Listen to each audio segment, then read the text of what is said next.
Bonjour à tous et bienvenue dans cette nouvelle vidéo. Aujourd'hui, je vous propose de réaliser une délicieuse pâte à tartiner sans huile de palme, allégée en sucre et 100% végétale. Donc pour ce faire, vous aurez besoin d'un récipient, donc d'un bocal avec un couvercle pour dire de pouvoir conserver votre pâte à tartiner au frais une fois terminée, d'une petite casserole, une cuillère en bois, une maryse.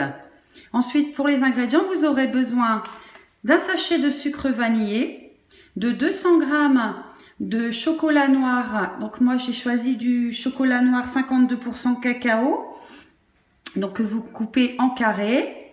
Il vous faudra également 150 ml de boisson amande ou à la noisette, de 40 ml d'huile de noix, de 20 g de noisettes en poudre et de quelques gouttes d'arôme de vanille. Donc je dispose tout d'abord le chocolat coupé en carrés dans ma casserole. J'ai allumé le gaz. Donc on ne peut pas le mettre trop fort non plus pour éviter que le chocolat ne brûle. Ensuite, donc j'ajoute ma poudre de noisette, mon sachet de sucre vanillé,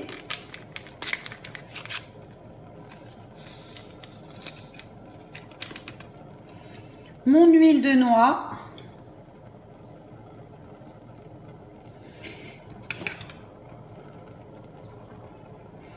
et je vais faire fondre mon chocolat pendant quelques minutes. Alors, il ne faut surtout pas laisser cuire le chocolat puisque avec l'huile, il va brûler.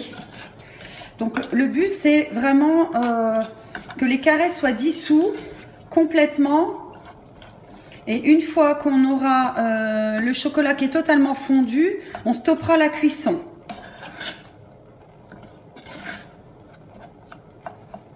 Voilà, donc remuez bien de temps en temps pour mélanger l'huile et que le chocolat fonde uniformément. C'est vraiment très rapide. Hein, la réalisation de cette pâte à tartiner prend moins de 5 minutes.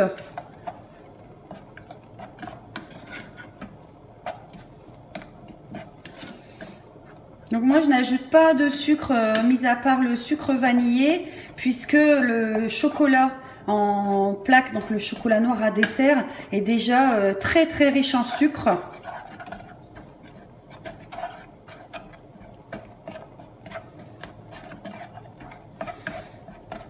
Voilà, donc vous voyez le chocolat.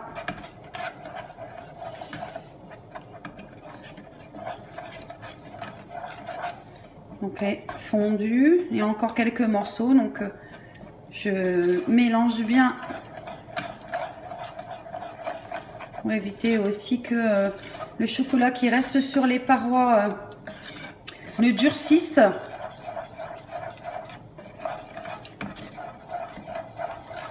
Là, donc une cuisson à feu doux permet vraiment de contrôler aussi la fonte du chocolat.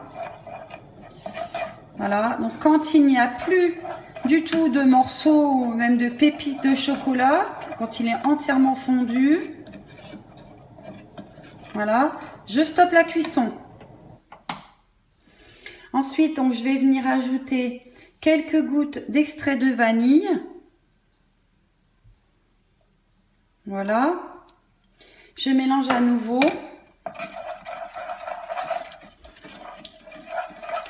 Et je vais venir ajouter mon lait froid. Donc ma boisson amande ou noisette, hein, selon votre choix. Donc quand vous la versez, ça va faire durcir légèrement la pâte à tartiner puisque le lait, la boisson est froide. Donc vous voyez, donc non seulement elle va s'épaissir, mais en plus elle va noircir. Là, donc on obtient une jolie couleur cacao. Voilà, donc bien mélangé. J'ajoute de nouveau, hein, puisque lorsque vous ne mettez pas suffisamment de laitage ou de boisson végétale, en fait le chocolat, une fois qu'il va être mis au frais, va durcir et ce sera impossible de le tartiner correctement. Donc le but c'est d'avoir une pâte assez liquide Voilà. Et j'ajoute donc ce qu'il me reste, des 150 ml de boisson amande. Et je mélange de nouveau jusqu'à ce qu'il n'y ait plus de boisson à la surface.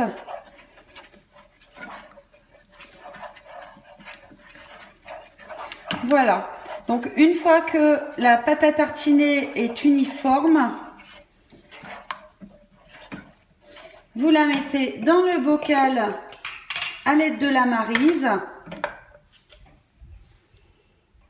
Vous voyez, je verse avec l'aide de la maryse. Donc je vais venir récupérer le chocolat qui reste sur la casserole.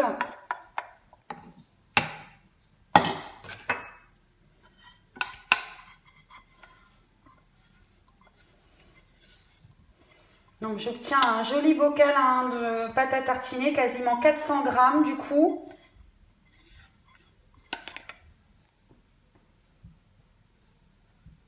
Voilà. Donc je vais laisser à température ambiante quelques minutes avec le couvercle qui est légèrement décalé. Puisque si vous le refermez tout de suite avec la chaleur du cacao, ça va créer une condensation sur le couvercle et la pâte à tartiner risque de moisir. Donc il faut bien laisser refroidir à température ambiante et ensuite vous laissez au frais tout le temps de la consommation, c'est-à-dire donc avant de consommer une première fois, donc il faut patienter environ 6 heures au frais et puis après chaque utilisation vous remettez au frais. Vous pouvez conserver votre pâte à tartiner jusqu'à 3 semaines, excepté pour les gourmands forcément. Voilà, je vous souhaite une bonne dégustation.